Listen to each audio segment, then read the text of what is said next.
Politics and humor. Like oil and water, right? Not so fast. Humor is more like the emergency brake on a runaway train. It can be the sharp inhale before a deep dive. The thing you didn't know you needed until it slaps you in the face with a pie. We live in a world where politics can feel like a never-ending circus. And not the fun kind with elephants and cotton candy. The kind where the clowns are running the show and the only thing you can do is laugh or cry. Humor lets us process the absurd. It lets us bond over shared frustrations. And sometimes, it even helps us sneak in a little truth through the back door. So buckle up, Buttercup. We're about to explore the wild world of political humor. Let's face it, the news can feel like a horror movie marathon these days. Every time you turn around, there's another crisis, another scandal, another reason to reach for the antacids. And all that stress? It's a real buzzkill. We're bombarded with information, misinformation, and everything in between. It's enough to make anyone want to crawl under a rock with a year's supply of chocolate chip cookies. But here's the thing. Constant stress and anxiety, they're not good for anyone, especially in a democracy. When we're constantly on edge, we're more likely to make rash decisions, retreat into our echo chambers, and throw things at the TV. Luckily, there's an antidote to all this tension: laughter. Laughter is like a pressure valve for our brains. It helps us release stress, find perspective, and remember that, hey, we're all human here, even the politicians. Well, most of them. Think about it.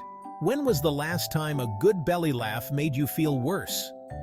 Laughter is a universal language, a bridge across divides, a way to connect with people even when we disagree on policy.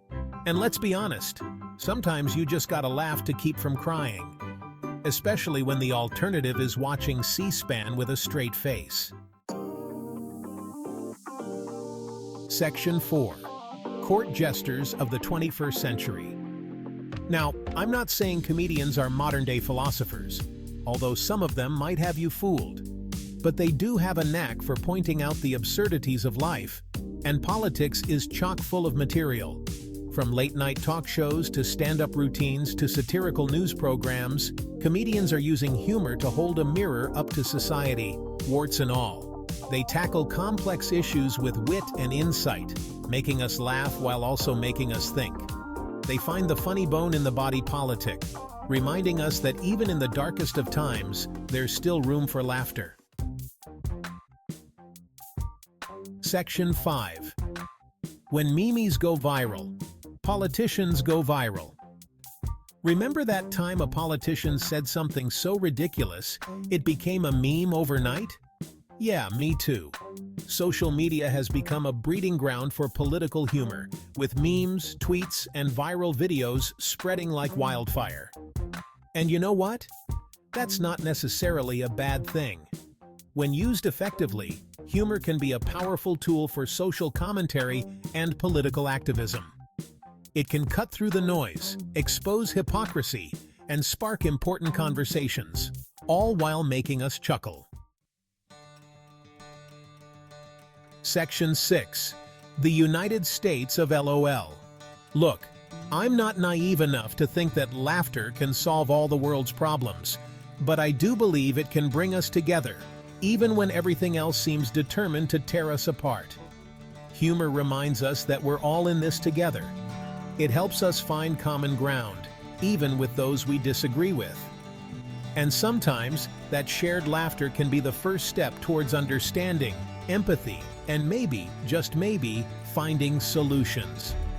So the next time you're feeling overwhelmed by the state of the world, take a break from the doom scrolling and seek out something that makes you laugh. Watch a stand-up special, share a funny meme with your friends, or just allow yourself to find the humor in the absurdity of it all. Because hey, if we can't laugh at ourselves, who can we laugh at? Share your experiences in the comments below, and be sure to check out my other videos on related topics.